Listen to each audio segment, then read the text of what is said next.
подруга вот недавно замуж вышла, она у меня спрашивает, ты, говорит, уже опытная, говорит, столько лет, вот ты, говорит, пукаешь перед мужем. Я говорю, соревнуюсь, да?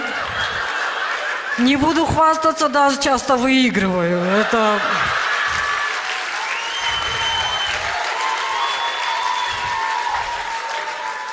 Да, вот тут, наверное, возник такой вопрос, да, вот как такая подбухивающая чайка, пукающая вышла замуж, да?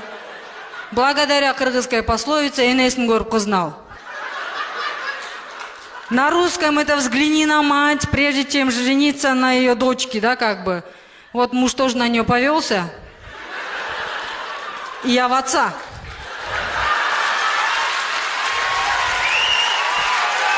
Мне тоже кажется, что пиво без водки – это деньги на ветер.